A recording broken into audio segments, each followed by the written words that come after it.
TV àtúgbẹ́ tuntun dé. Èrò aráyé lónìí. Bọ́ọ̀lù bayọ̀ lókè àgàbà ní àtúndé o. Èrò aráyé lónìí. Àwọn ìròyìn lóríṣiríṣi láti inú ìwé ìròyìn. Èrò aráyé lónìí. Làwọn ará ìlú ń sọ èrò sí lóríṣiríṣi. Èrò aráyé lónìí. Àwọn ìròyìn lóríṣiríṣi káàkiri àgbáyé. Èrò aráyé lónìí. Ó tún ti yá o kájọ gbádùn ètò yẹn ó yá. Èrò aráyé lónìí. Èrò aráyé lónìí. Èrò aráyé lónìí. Èrò aráyé lónìí. Èrò aráyé lónìí. Èrò aráyé lónìí. Èrò aráyé lónìí. Ẹ̀yin aráalé ẹja tún máa kíra wa o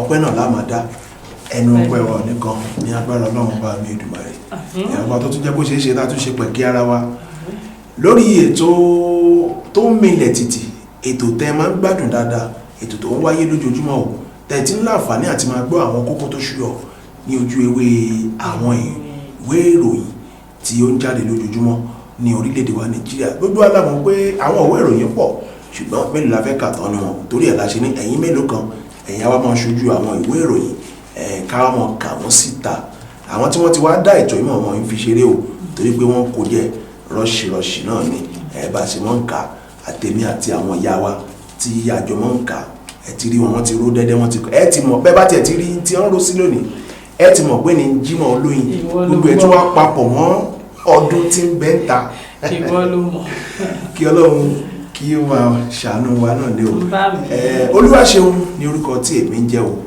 Adeoye ló kọ bàbá tó bí èmi lọ́mọ ọmọ tó kí ń dàbọ̀ sí orí ètò ọ̀hún o fún tòní ẹni náà ní ọjọ́ kọkàndínlọ́gbọ̀n ọdún yìí tó ti ń lọ náà ni bàbá fi bí ọjọ́ mẹ́ta ń sìn ọdún tuntun wà láàbọ̀ sí àbí bí ọjọ́ méjì gan tiẹ̀ ní tí bá sọ pé ọdún tó ń bọ̀ sí yẹn mi pé ó dọ̀tún lánàá kí Ọlọ́run kí ó ṣàánú wa náà ni ọlọ́mọjà jẹ gbèsè bí èèyàn bá jẹ èèyàn kan gbèsè tí tó bá sọ fún lóòótọ́ pé ń fọ ní ọdún tó ń bọ̀ gbogbo ẹ̀yin tẹ́ jẹ gbèsè ọlọ́run bá yín sọ èmi dúpẹ́ pé mi ń jẹ gbèsè mo kàn rántí pé mo jẹ nìkan ní bí i 30 naira bí tí mo ti ra pure water níjẹta tí mi ti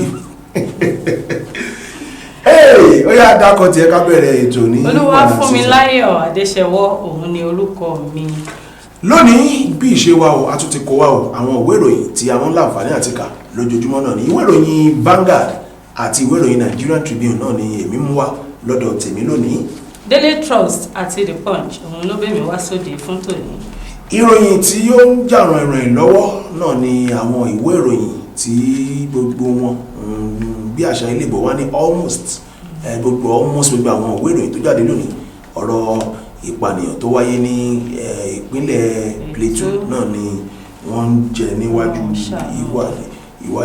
ní ojú ewé àwọn ìwé ìròyìn yìí ìwé ìròyìn Vanguard náà ó tún kọ kínní ọ̀hún pàápàá jùlọ sí ní tó tiẹ̀ tún ara mẹ́rìírí kan wọ́n ní ó ń bọ̀ àwọn làádẹ́ẹ̀dẹ̀ ara mẹ́rìírí kan tí ó tiẹ̀ tún ṣẹlẹ̀ lójú ewé ìwé ìròyìn Vanguard wọ́n ti kọ wọ́n ní horror without end pé tí ń bá àyàn lẹ́rù tí ò tiẹ̀ dá àti ìmọ̀gbà tí ó dópin ń wò wọ́n ní àwọn abúlé míì ní ìpínlẹ̀ Plateau ni wọ́n tún gba pé àtúnípẹ́ wá bá wọ́n tún gba iṣẹ́ pé àtúnípẹ́ wá tún ṣe ìkọlù sí yín o ní ìpínlẹ̀ Plateau ọ̀hún wọ́n ní ẹgbẹ̀rin ọ̀tẹ̀ bá ṣe ń pa kan ní tún lúwé o nínú ìwé ìròyìn Vanguard ni mo ti rí kókó ilé yìí láàárọ̀ òní o. Ìwé ìròyìn Daily Trust èmi fi máa ṣíde fún tòní wọ́n ní àwọn gidi kan kú agbébọn fi gbèdéke ọjọ́ méje síta lórí àwọn ọmọ ilé ẹ̀kọ́ fásitì Zamfara èyí tí wọ́n jí gbé.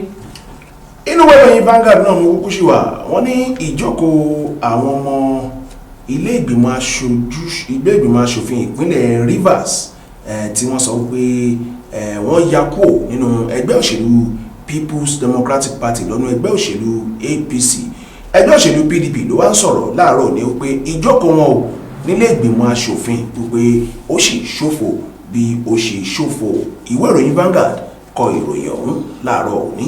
Inú ìwé ìròyìn Daily Trust náà ni mo ṣe wà àwọn tí Akérédolú yàn kọ̀wé fi ipò wọn sílẹ̀ lẹ́yìn wákàtí díẹ̀ tí Ayédá ti wá gba ìṣàkóso. ààrẹ Tinubu náà ló ń fi àwọn ọmọ orílẹ̀-èdè Nàìjíríà lọ́kàn balẹ̀ nínú ìròyìn yìí o, níbi tí ààrẹ Tinubu ti ń sọ̀rọ̀ wípé òun gbàgbọ́ o nínú ọjọ́ ọ̀la orílẹ̀-èdè wa Nàìjíríà. Ó ní kò sí bí a ṣe lè rìn kí orí mọ́mì náà ni, wípé oríṣiríṣi àwọn àdójúkọ ni ó ń bá ìṣèjọba àwarawa ní orílẹ̀-èdè yìí o. Ìwé ìròyìn Vanguard kọ ìròyìn ọ̀hún láàárọ̀ ní àkàkẹ́tẹ̀pẹ̀ rẹ̀ láìpẹ́. A ó dúró lórí 7,000 náírà fún àpò sìmẹ́ǹtì kan ní oṣù kìíní ọdún 2024. Iléeṣẹ́ BUA tó ń ṣe sìmẹ́ǹtì àwọn ni wọ́n sọ bẹ́ẹ̀. Ìwé ìròyìn Vanguard náà ni mo kúkú ṣì wà, níbẹ̀ náà ni wọ́n ti sọ pé ẹbú ìfọpo Dangote ni wọ́n sọ pé wọ́n ti tẹ́wọ́ gba epo rọ̀bì ẹlẹ́ẹ̀kẹta tí ń ṣe àgbá mílíọ̀nù kan ni wọ́n sọ pé wọ́n ti tẹ́wọ́ gbà báyìí nínú ìwé ìròyìn Vanguard náà ni mo ti rí àkọlé ọ̀hún láàárọ̀ òní. Àkọlé mìíràn èyí tó tún jà ròyìn lójú ìwé Daily Trust òun ló sọ pé ìjọba ìpínlẹ̀ Borno ló ti ń béèrè fún ìdájọ́ lórí dírẹ́bà kan èyí tí ọmọ iléeṣẹ́ ológun kan gbẹ̀mí rẹ̀ látàrí owó ìbọ̀bẹ́.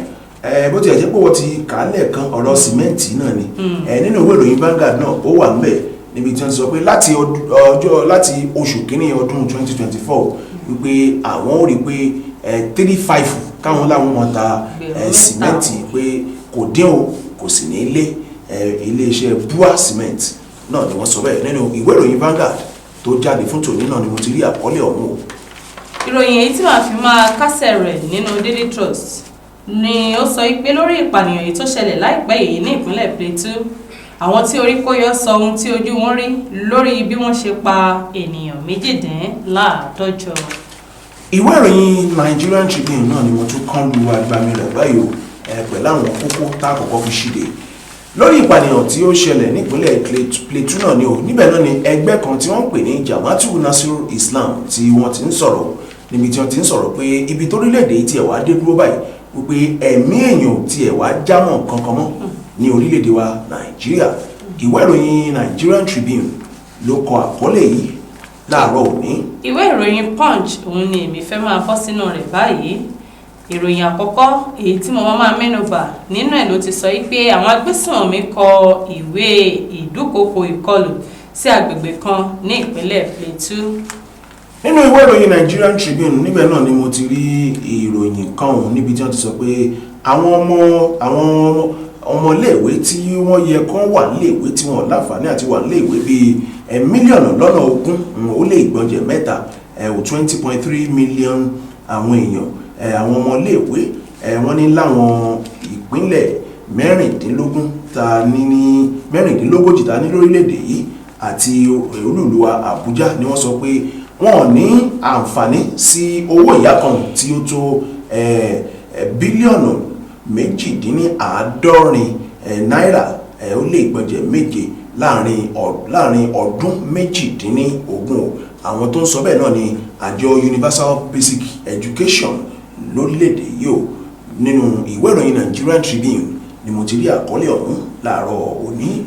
Ìwé ìròyìn The Punch náà ló ṣì ń sọ̀rọ̀. Wọ́n ní àjọ tó ń rí sí ètò ìbò ní ilẹ̀ wa ìyẹn àjọ INEC òun ni ó ti mú àgbéga bá àwọn òṣìṣẹ́ rẹ̀ tó tó 5,000 ó lé 204 ìyẹn 5,194 àwọn òṣìṣẹ́ wọn ni wọ́n ti mú àgbéga bá lẹ́nu iṣẹ́ wọn. Wọ́n ti sún sí ọ̀pọ̀ wọn ti sún sí wọ́n sún ìpele wọn ó ga sí. ọ̀pọ̀ tí wàá ní òkùnkùn sún ìgbàlá náà. Iléeṣẹ́ tí ó ń rí sí ọkọ̀ ojú irin lórílẹ̀‐èdè yìí Nigerian Railway Corporation ni wọ́n ti sọ̀rọ̀ wípé àwọn ojú òpó àwọn ojú irin lórílẹ̀‐èdè wa Nàìjíríà pàápàá jùlọ ní agbègbè Mushin àti Òṣòdì ní àwọn ọ̀bàyéjẹ́ kan ni wọ́n ń bàjẹ́ o. Iléeṣẹ́ NRC ló sọ̀rọ̀ yìí nínú ìwé ìròyìn Nigerian Tribune láàárọ̀ òní. Àwọn ènìyàn 5 tó bá Akérédolú ṣètò ìjọba ló ti kọ̀wé fipò wọn sílẹ̀ nínú ìjọba Ayédàtiwa. Wọ́n ń wá igbákejì fún gómìnà náà. Ayédàtiwa ni ó léwájú àwọn ọmọ ìgbìmọ̀ aláṣẹ ìpínlẹ̀ Ondo lọ ṣe ìbẹ̀wò ìkẹ́dùn sí àwọn ẹbí Akérédolú nílùú Ìbàdàn. Ìwé ìròyìn Nigerian Tribune kọ ìròyìn ọ̀hún láàárọ̀ òní. Ìjọba àpapọ̀ ń rí owó tó tó tírílíọ̀nù 10 náírà lórí dúkìá tí kò jẹ mọ́ epo. Ìgbìmọ̀ fún àjọ tó ń rí sí owó orí àwọn ni wọ́n sọ bẹ́ẹ̀. Bákan náà ká dúpẹ́ bóyá ká máa ṣe jàgínní yòdò náà ni àbí àkùkù dúpẹ́ délẹ̀ náà ni wọ́n ní náírà ilẹ̀ wa ò tá a ti àìṣìkà lánàá wípé ó dọ̀bálẹ̀ wájú dọ́là lónìí ìdọ̀bálẹ̀ rẹ̀ tún ti dínkù díẹ̀ báyìí o pẹ̀lú bí wọ́n ti sọ pé owó dọ́là ilẹ̀ òkèrè sí náírà kan báyìí sìn 1043 náírà ní ẹgbẹ̀rún kan ó lé náírà mẹ́tàlélógójì ni ó wá tún lé dóńdó .09 bí wọ́n ṣe kọ́ nìyẹn láàárọ̀ nínú ìwé ìròyìn Nigerian Tribune. Àwọn ènìyàn 17 ni wọ́n ti sọ sẹ́wọ̀n fún jìbìtì lílù lórí ìtàkùn àgbáyé ní ìpínlẹ̀ Ògùn àti ìpínlẹ̀ Ọ̀yọ́. So ẹ ti gbọ́ àwọn kókó lóríṣiríṣi in tó kù báyìí náà ni ká tún bọ́ọ̀lù abala láti máa ka àwọn kẹtẹpẹ ìròyìn ọ̀hún sí wa létí lẹ́kùnrẹ́rẹ́ ṣùgbọ́n ẹ jẹ́ ká ṣẹ́ni ni ká tó padà dé à ń padà wọ̀.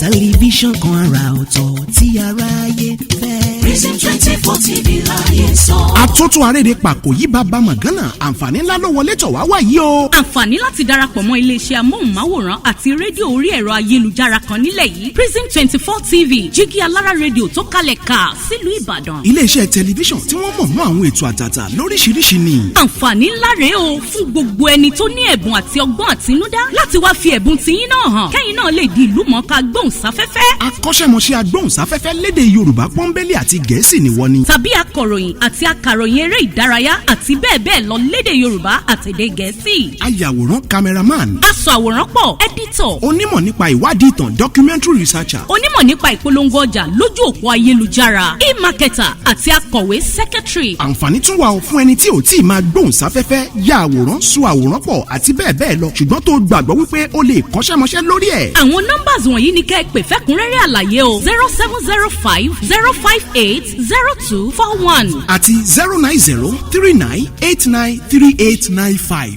tàbí kẹ́ WhatsApp nìkan sórí +1347 285 7401. lórí Facebook, Instagram àti Twitter ẹ kàn sí @prism24tv. wá lo ẹ̀bùn tiẹ̀ náà níbi táyé ó ti gbà ọ́ ní Prism 24 TV jígí alára rédíò a máa retí yín o. Prison 24 TV jígí alára rédíò ní gbogbo àwọn tó dá mọ̀ ń gbọ́. Prison 24 TV jígí alára rédíò ní gbogbo àwọn tó dá mọ̀ ń sọ. Tẹlifíṣàn kan àrà ọ̀tọ̀ tí aráyé ń fẹ́. Prison 24 TV. ẹ jẹ́ tún máa kí wa káàbọ̀ sí abala láti máa ka àwọn kẹ́tẹ́pẹ́ ìròyìn tí a ti ka kókó ẹ̀ sí létí láti inú àwọn ìwé ìròyìn lórí ètò tá a pè ní kókó inú ìwé ìròyìn o níkànnì jígí alára. Ẹ ti mọ̀ wá mọ̀ ṣe wá wípé alára àgbà yìí dání wá o àwa là ń dára àwa là ń kírìẹ́tì ara wa là ń ṣẹ̀dá ara níkànnì jígí alára. Òun ló wá fà ó tí àwọn èèyàn tí wọ́n bá ń wá àrà lóríṣiríṣi tí wọ́n fi máa ń wá sí ìkànnì jígí alára. Ẹ̀yin náà ẹ darapọ̀ mọ́ àwọn tó gbọ́n kẹ́ lọ sórí YouTube gbogbo ìkànnì àgbà ìkànnì ojú òpó àgbáyé pátápátá ẹ lọ síbẹ̀ ẹ̀ ń ṣàtìtẹ́ sí jígí alára TV àwa ni àwọn bàbá gbogbo wọn. Ẹ jẹ́ bẹ̀rẹ̀ ìròyìn láàárọ̀ ní látinú ìwé ìròyìn Vanguard tí ó jáde fún tòní o. Inú ìwé ìròyìn Vanguard wọ́n ní ìbẹ̀rùbojo tí ò lópin rèé o ní ìpínlẹ̀ Plateau bí wọ́n ṣe sọ pé àwọn abúlé kan ní ìpínlẹ̀ Plateau pé àwọn náà tún ti gba wọ́n ti gba ìwé ìpè pé àtúnípẹ́ wá ṣe ìkọlù sí yín o. Nínú ìwé ìròyìn Vanguard náà ni mo ti rí ìròyìn ọ̀hún. Àwọn ìròyìn kan tí wọ́n wà lábẹ́ wọ́n ní Middle Belt Forum àwọn náà sọ̀rọ̀ wípé onígan tiẹ̀ ni wọ́n sọ pé ìkọlù ọ̀hún yóò wáyé o. Bákan náà ni wọ́n sọ pé àwọn agbègbè tí wọ́n tiẹ̀ ti ṣe ìkọlù sí tẹ́lẹ̀ gan wọ́n ní wọ́n ti gbarú àkíyèsí tẹ́lẹ̀ ṣùgbọ́n wọn ò fura ní o. Ìjọba àpapọ̀ náà tún sọ̀rọ̀ wípé àwọn ń gbìyànjú gbogbo ipá àwọn o láti rí wípé àwọn gbé àwọn ikọ̀ ọ̀tẹlẹ̀múyẹ́ kan kalẹ̀ láti lè kojú ohunkóhun tí ó bá fẹ́ ṣẹlẹ̀. Bákan náà ni àjọ United Nations àti àwọn ẹgbẹ́ kan ní apá àríwá ni wọ́n sọ pé àwọn fẹ́ ṣe ìwádìí o lórí tó tiẹ̀ kọ́kọ́ ṣẹlẹ̀ iná ẹ̀pẹ́ tí igi bá rélugi tòkè ẹ̀ lákọ́kọ́ ń wò. Bákan náà ni àwọn olórí àwọn ọmọ ẹgbẹ́ tí ò pọ̀ àwọn minority leader ní ilé ìgbìmọ̀ aṣòfin ni wọ́n ti ń sọ̀rọ̀ ni wọ́n sọ fún ilé ìgbìmọ̀ aṣòfin ọ̀hún o wípé kí wọ́n rí dájú wípé wọ́n ṣe ìwádìí ohun tí ó tiẹ̀ ṣokùnfà ìkọlù náà nípínlẹ̀ Plateau. Bákan náà ni àwọn ẹgbẹ́ Pentecostal Fellowship of Nigeria àwọn náà sọ fún ààrẹ Tinubu o wípé gbogbo ọ̀nà ní kó wà o láti rí wípé ó fi òpin sí àwọn ìkọlù tí ó ń wáyé lemọ́lemọ́ ní ìpínlẹ̀ Plateau yìí. Nínú ìwé ìròyìn Vanguard ni mo ti ka kókó ọ̀hún sí wa létí láàárọ̀ ní òtórí pé òun lọ́gbọ́n ni ó jẹ́ kókó tí ó ṣe gbòógì lójú ìwé ìròyìn Vanguard ọ̀hún láàárọ̀ ní. Nínú ìwé ìròyìn Daily Trust lèmi tí wọ́n mú ìròyìn àkọ́kọ́ wá.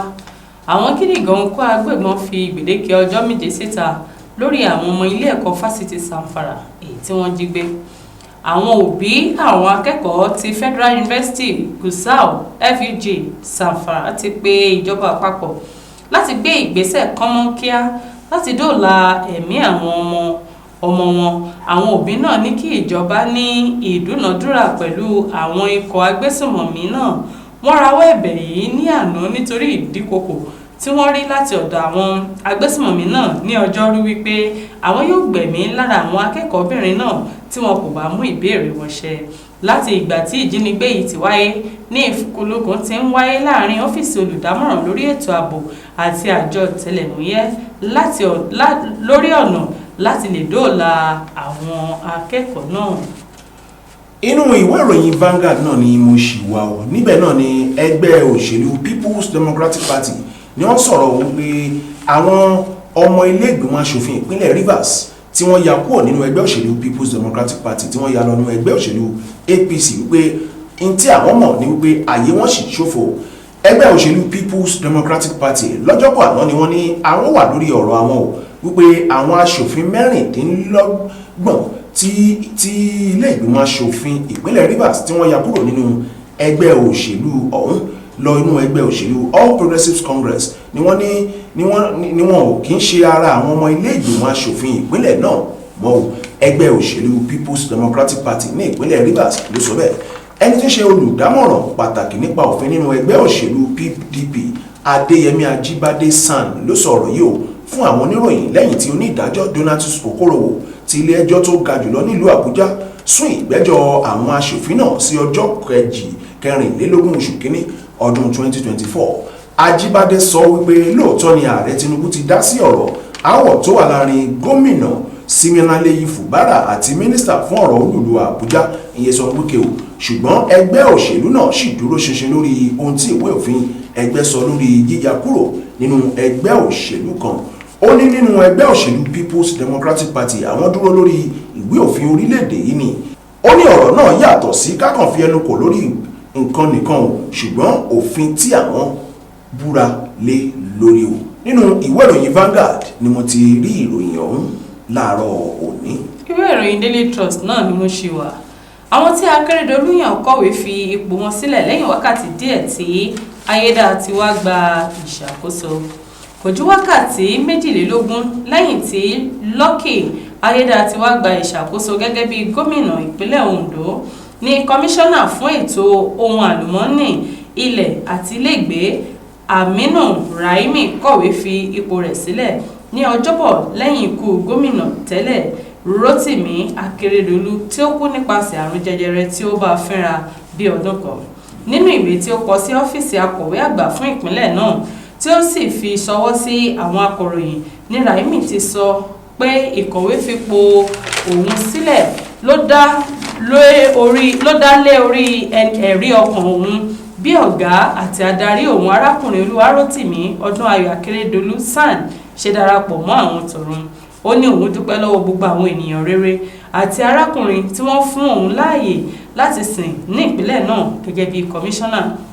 Àwọn tí wọ́n tún kọ̀wé fipò wọn sílẹ̀ ni a tún ti rí akọ̀wé àgbà fún ètò ìròyìn fún Akérédolú Richard Ọlátúndé, ẹni tó jẹ́ amúgbálẹ́gbẹ̀ẹ́ fún àwòrán yíyà Ọláwálé Abọ́ládé àti amúgbálẹ́gbẹ̀ẹ́ pàtàkì fún Akérédolú lórí iṣẹ́ àkànṣe dókítà Dóyin Ọ̀dẹ́bọ̀wálé. Inú ìwé ìròyìn Vanguard náà ni àkúkú ṣì wà báyìí o. níbẹ̀ náà ni mo ti rí ọ̀rọ̀ kan tí ààrẹ Tinubu sọ níbi tí ó ti ń sọ̀rọ̀ pé òun nígbàgbọ́ nínú ọjọ́ ọ̀la Nàìjíríà tó jẹ́ pé gbogbo ìlérí yóò pàpàṣẹ náà ni ó tún sọ síwájú sí òun pé lóòótọ́ ni ìṣèjọba àwarawa ti ní àdójúkọ lóríṣiríṣi ó wá tún sọ pé òun tún ṣèlérí láti jẹ́ kí ẹ̀kọ́ tó yè kooro kí ó wà fún àwọn ògbórẹ̀wẹ̀ wa ní orílẹ̀-èdè yìí. Ààrẹ Bọ́lá Tinubu lọ́jọ́bọ̀ àná ló sọ wípé lóòtítọ́ ni ìṣèjọba àwarawa lórílẹ̀-èdè Nàìjíríà ti ní oríṣiríṣi àwọn àdójúkọ sẹ́yìn ṣùgbọ́n òun tún ní ìgbàgbọ́ nínú ọjọ́ ọ̀la orílẹ̀-èdè yìí. Ààrẹ sọ wípé ìṣèjọba àwarawa gbọ́dọ̀ máa tẹ̀síwájú ni kó sì tún ní àkóyawó pẹ̀lú àfojúsùn láti ní èròǹgbà láti gbógun ti ìṣẹ́ àti òun òṣì nípa pípèsè àǹfààní iṣẹ́ fún àwọn ọ̀dọ́ àti ètò ẹ̀kọ́ tí ó yè kooro fún àwọn akẹ́kọ̀ọ́ lórílẹ̀‐èdè yìí. Lásìkò ìgbà tí ó ń gba àlejò àwọn ikọ̀ amúṣẹ́yá National Working Committee ti ẹgbẹ́ òṣèlú All Progressives Congress ní ìlú Èkó ni ó sọ̀rọ̀ yìí. Ààrẹ Tinubu fi ìdánilójú àtìlẹ́yìn rẹ̀ hàn sí ìdásílẹ̀ ibùdó kan tí wọ́n ń pè ní National Institute of Progressive Studies ti ẹgbẹ́ òṣèlú náà tí wọ́n gbé kalẹ̀ ìyẹn ibùdó nípa ètò ẹ̀kọ́ nípa ìtẹ̀síwájú. Ààrẹ ní ètò ẹ̀kọ́ náà ni wọ́n gbé kalẹ̀ láti ṣe ètò ìwádìí àti láti lè ṣe ìdánilẹ́kọ̀ọ́ fún àwọn ọmọ ẹgbẹ́ lórí ìlànà ìṣèjọba àwarawa àti ìṣèjọba rere àti láti lè fún ẹgbẹ́ náà ní orúkọ rere láwùjọ. Inú ìròyìn Vanguard tó jáde fún tòní náà mo ti rí ìròyìn eléyìí bóyá kí n sáré jó àwọn ilé wọn kó tó di pé a bọ́ sínú ìwé ìròyìn mi níbẹ̀ náà ni mo ti rí ìròyìn ilé níbi tí iléeṣẹ́ bua tí wọ́n ṣe sìmẹ́ǹtì tí wọ́n fi ń kọ́lé lórílẹ̀‐èdè wa Nàìjíríà tí wọ́n ti sọ pé owó tí àwọn fẹ́ máa ta sìmẹ́ǹtì tí wọ́n sọ pé 35 pé àwọn sì wà lórí ẹ̀ pé láti oṣù kìíní ọdún tó ń bọ̀ lọ pé àwọn rí i pé kìíní ó bẹ̀rẹ̀ sí ní rí bẹ́ẹ̀ Dangote refinery náà ẹ̀bù fọpo Dangote wọ́n sọ pé wọ́n ti tẹ́wọ́ gba àgbá mílíọ̀nù kan àgbá epo mílíọ̀nù kan tí wọ́n fẹ́ kó síta fún àwọn ọmọ orílẹ̀-èdè yìí. Ìwé ìròyìn Vanguard ló sọ bẹ́ẹ̀ láàárọ̀ òní. jákèmí náà sáré jó àwọn ilé ìmọ̀ kí n tó kúrò nínú ìwé ìròyìn Daily Trust lórí ìpànìyàn tí ó ṣẹlẹ̀ láìpẹ́ yìí ní ìpínlẹ̀ Plateau. Àwọn tí orí kó yọ sọ ohun tí ojú wọn rí lórí bí wọ́n ṣe pa ènìyàn 1,250. A ó dúró lórí 7,500 náírà fún àpò sìmẹ́ǹtì kan ní oṣù kìíní ọdún 2024. Iléeṣẹ́ bua òun ni wọ́n sọ bẹ́ẹ̀. Ìjọba ìpínlẹ̀ Borno ló ti ń béèrè fún ìdájọ́ lórí dírẹ́bà kan tí ọmọ iléeṣẹ́ ológun kan gbẹ̀mí rẹ̀ látàrí owó ìbọ̀bẹ́. Inú ìwé ìròyìn Nigerian Tribune ni mo tún kalẹ̀ sí báyìí lórí ìpànìyàn tí ó wáyé láìpẹ́ ní ìpínlẹ̀ Plateau náà ni níbẹ̀ náà ni ẹgbẹ́ kan tí wọ́n pè ní JNI Jamhatu Nasiru Islam ni wọ́n ti ń sọ̀rọ̀ wípé ẹ̀mí àwọn èèyàn lórílẹ̀‐èdè yìí pé kò tiẹ̀ wá nítumọ̀ mọ́ ní orílẹ̀‐èdè wa Nàìjíríà. Ìròyìn kan náà tó tún wà lábẹ́ ni wọ́n ti sọ pé Shettima ti ṣe igbákejì ààrẹ orílẹ̀‐èdè yìí wọ́n ní ó ṣèpàdé pọ̀ pẹ̀lú àwọn adarí nípínlẹ̀ Plateau àti àwọn tí ọ̀rọ̀ kàn lórí ìpànìyàn náà. Bákan náà ni wọ́n tún sọ nínú ìròyìn jàǹbélé kan tí ó wà ńbẹ̀ pé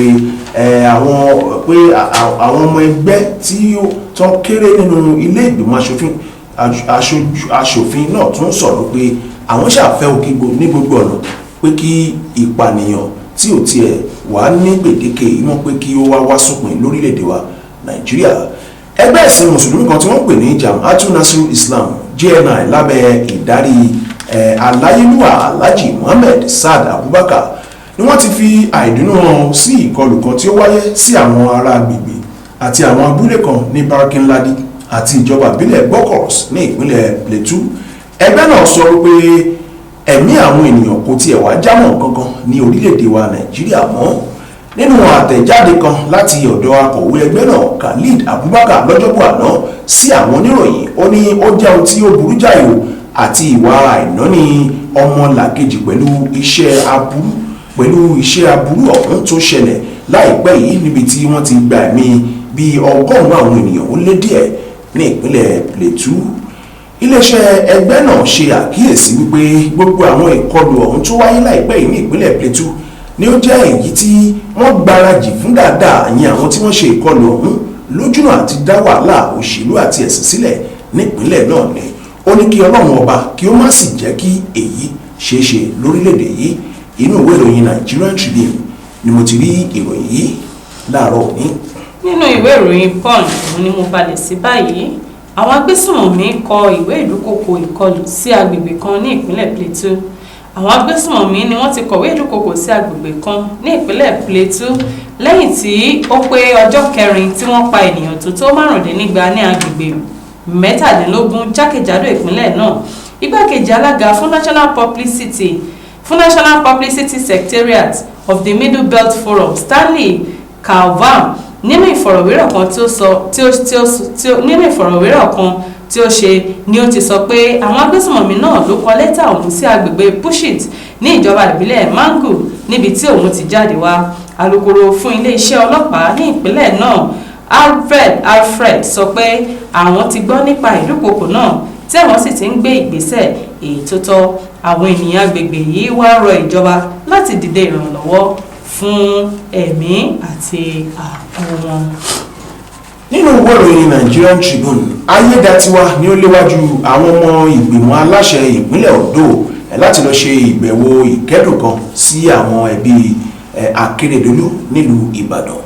gómìnà tuntun tí ó ṣẹ̀ṣẹ̀ gorí àléfà nípínlẹ̀ Ondo tí ó ń ṣe igbákejì gómìnà Akérédolú tẹ́lẹ̀ Honourable Lucky Ayédatiwa lọ́jọ́bọ̀ àná ni ó léwájú àwọn ọmọ ìgbìmọ̀ aláṣẹ ìpínlẹ̀ Ondo àwọn ìkan nínú òṣèlú àti àwọn míì lọ ṣe àbẹ̀wò ìbánikẹ́dùn sí àwọn mọ̀lẹ́bí gómìnà tẹ́lẹ̀ náà Rotimi Akeredolu nílé rẹ̀ tó wà nílùú Ìbàdàn. àwọn ikọ̀ náà ní opó olóògbé náà arábìnrin Betty Akeredolu gbàlejò wọn pẹ̀lú olùṣọ́ àgùntàn Kọ́lá Akeredolu àti àwọn mọ̀lẹ́bí yòókù. àbẹ̀wò náà ni yóò sì jẹ́ iṣẹ́ àkọ́kọ́ tí gómìnà tuntun náà Ayédatiwa yóò gùnlé o ní ẹ̀yìn odi ìlú Àkúrẹ́ ti ṣe olúùlú ìpínlẹ̀ Ondo lẹ́yìn tí wọ́n búra fún bí gómìnà lọ́jọ́rú ọ̀sẹ̀ yìí látàrí bí gómìnà Akérédolú ṣe papòdà nílé ìwòsàn kan ní orílẹ̀-èdè Germany. nínú ọ̀rọ̀ rẹ̀ gómìnà Ayédatiwa bu ọlá fún ọ̀gá rẹ̀ tí ó ti di olóògbé tí ó sì ṣe àpèjúwe Akérédolú tí ó ṣe àpèjúwe ikú rẹ̀ bí àdánù ńlá. ó ní kì í ṣe fún ìpínlẹ̀ Ondo nìkan o tàbí mọ̀lẹ́bí tàbí apá gúúsù ìwọ̀ oòrùn orílẹ̀-èdè yìí ṣùgbọ́n fún orílẹ̀-èdè Nàìjíríà lápapọ̀ ni o. tẹ́lá kàkà ròyìn tán inú ìwé ìròyìn Nigerian Tribune ní kẹ́ ẹ lọ láàárọ̀ òní. ìwé ìròyìn The Punch náà ni mo ṣì wà. àjọ tó ń rí sí ètò ìbò ní ilẹ̀ wa ìyẹn àjọ INEC ni ó ti mú àgbéga bá àwọn òṣìṣẹ́ rẹ̀ tó tó 5,294 5,196. àjọ yìí ló fi èyí léde nínú ìwé kan tó jáde ní ọjọ́bọ̀. gẹ́gẹ́ bí ìwé náà ó ní ìgbéga náà wáyé látàrí ìgbéléwọ̀n àti ìdánwò èyí tí àjọ náà gbé kalẹ̀ ní ọdún yìí fún àwọn òṣìṣẹ́ rẹ̀. ó ní àwọn igbákejì adarí onípele 16 òun ni wọ́n ti ní ìgbéga. àwọn 95 ló gba ìgbéga sí ipò adarí onípele 17 tí àwọn amúgbálẹ́gbẹ̀ẹ́ 54 tí wọ́n wà ní ìpele 15 gba ìgbéga sí igbákejì adarí èyí tó jẹ́ ìpele 16. àjọ náà tún gbé àwọn 300 ó lé láti ìpele 13 sí 14. bákan náà ni àwọn òṣìṣẹ́ tó tó 4,000 ó lé wà ní ìpele tí wọ́n wà ní ìpele 7 sí 13 ni àwọn náà gba ìgbéga lẹ́nu iṣẹ́ tiwọn náà. nínú ìwé ìròyìn Nigerian Tribune lẹ́jẹ̀ sáré kó àwọn kókó bíi mélòó kan tó kù pọ̀ kó má di pé àká sí ní létí ká tó lọ láàárọ̀ òní o. níbẹ̀ náà ni mo ti rí àkọlé kan níbi tí wọ́n ti sọ pé àwọn ọmọ iléèwé tí wọ́n yẹ kán wà níléèwé tí wọ́n sì níléèwé lọ́wọ́lọ́wọ́ báyìí tí wọ́n tó bí mílíọ̀nù lọ́nà 20 ó lé ìgbọ̀njẹ̀ 3 láwọn ìpínlẹ̀ 36 ta ní lórílẹ̀‐èdè yìí àti nílùú Àbújá ni wọ́n sọ pé wọn ò ní àǹfààní sí ìpèsè owó kan tí ń ṣe bílíọ̀nù 18 tí ìjọba pèsè ní o onímọ̀ láǹfààní sówó yìí láàrin ọdún 18 years.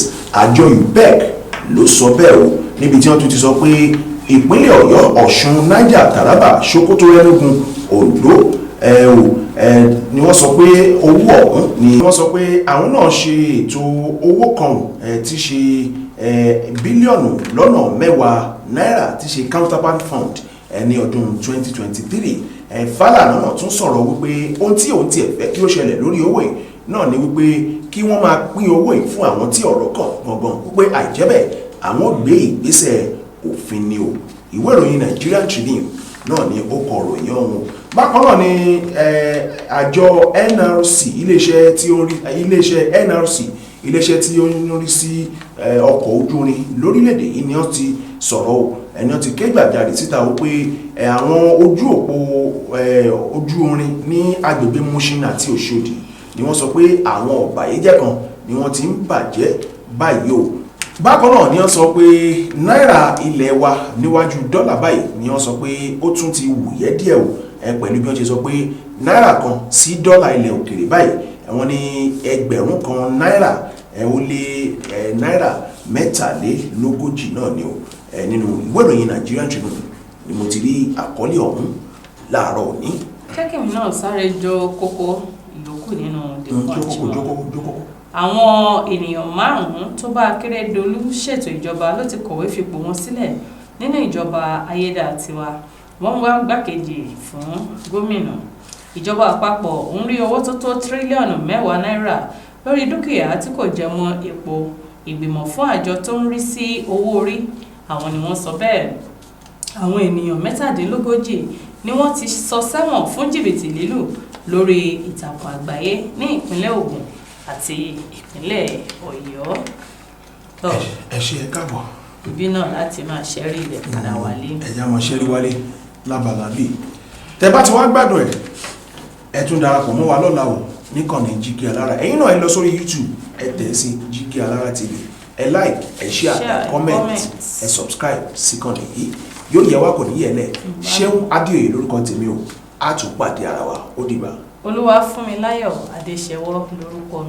Tẹlifíṣàn kan àrà ọ̀tọ̀ tí aráyé fẹ́. Prison 24 TV láyé sọ. Àtótó aréde pàkó yí bàbá mọ̀gánà àǹfààní ńlá ló wọlé tọ̀ wá wáyé o. Àǹfààní láti darapọ̀ mọ́ iléeṣẹ́ amóhùnmáwòrán àti rédíò orí ẹ̀rọ ayélujára kan nílẹ̀ yìí. Prison 24 TV Jígí Alára rédíò tó kalẹ̀ ká sílùú Ìbàdàn. Iléeṣẹ́ tẹlifíṣàn tí wọ́n mọ̀ mọ́ àwọn ètò àtàtà lóríṣiríṣi ni. Àǹfààní ńlá rèé o fún gbogbo ẹni tó ní ẹ̀bùn àti ọgbọ́n àtinúdá láti wá fi ẹ̀bùn tiyín náà hàn. Kẹ́yìn náà lè di ìlúmọ̀ọ́ká gbóhùnsáfẹ́fẹ́. Akọ́ṣẹ́mọṣẹ́ agbóhùnsáfẹ́fẹ́ lédè Yorùbá pọ́nbélé àti Gẹ̀ẹ́sì ni wọ́n ní. Tàbí akọ̀ròyìn àti akàròyìn eré ìdárayá àti bẹ́ẹ̀ bẹ́ẹ̀ lọ lédè Yorùbá àtèdè Gẹ̀ẹ́sì. Ayàwòrán cameraman. Aṣọ àwòrán pọ̀ editor. Onímọ̀ nípa ìwádìí ìtàn documentary researcher. Onímọ̀ nípa ìpolongo ọjà lójú òpó ayélujára. E-marketer àti akọ̀wé secretary. Àǹfààní tún wà fún ẹni tí ò tí ì máa gbóhùnsáfẹ́fẹ́ ya àwòrán so àwòrán pọ̀ àti bẹ́ẹ̀ bẹ́ẹ̀ lọ ṣùgbọ́n tó gbàgbọ́ wípé o lè kọ́ṣẹ́mọṣẹ́ lórí ẹ̀. Àwọn nọ́mbàs wọ̀nyí ni kẹ́ ẹ pè fẹ́kúnrẹ́rẹ́ àlàyé o 0705 058 0241 àti 09039893895.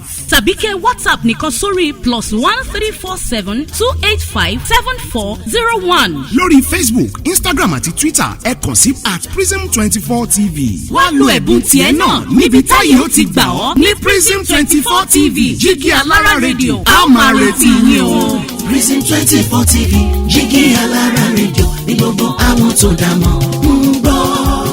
Prison 24 TV Jígí Alára rédíò ní gbogbo àwọn tó dá mọ̀ ń sọ. Tẹlifíṣàn kan àrà ọ̀tọ̀ tí aráyé ń fẹ́. Prison 24 TV.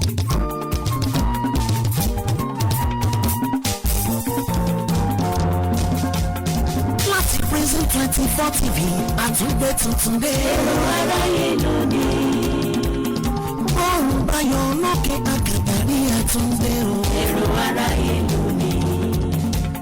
Àwọn ìròyìn lóríṣiríṣi láti inú ìwé ìròyìn. Èrò aráyé lónìí. Làwọn ará ìlú ń sọ èrò sí oríṣiríṣi. Èrò aráyé lónìí. Àwọn ìròyìn lóríṣiríṣi káàkiri àgbáyé. Èrò aráyé lónìí. Ó tún ti yá o kájọ gbádùn ètò yẹn ó yá. Èrò aráyé lónìí. Èrò aráyé lónìí. Èrò aráyé lónìí. Èrò aráyé lónìí. Èrò aráyé lónìí.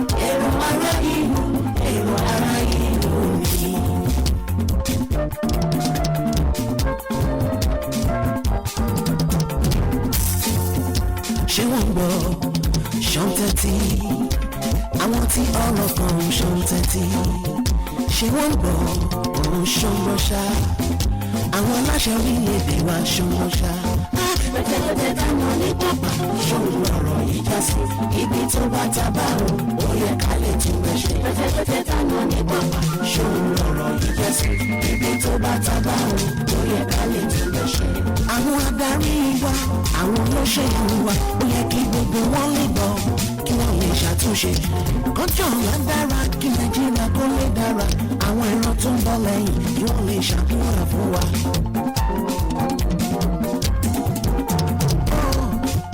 àṣà tó gorí ọ̀pẹ̀rẹ̀ lè téńté ojú tó lé ojú tó kọ káyé tó lé ojú tó kọ ìròyìn jákèjádò àgbáyé lórí ẹ̀rọ ará ìlú mi. àṣà tó gorí ọ̀pẹ̀rẹ̀ lè téńté àṣà tó gorí ọ̀pẹ̀rẹ̀ ojú tó lé ojú tó kọ káyé ojú tó lé ojú tó kọ ìròyìn jákèjádò àgbáyé lórí ẹ̀rọ ará ìlú mi.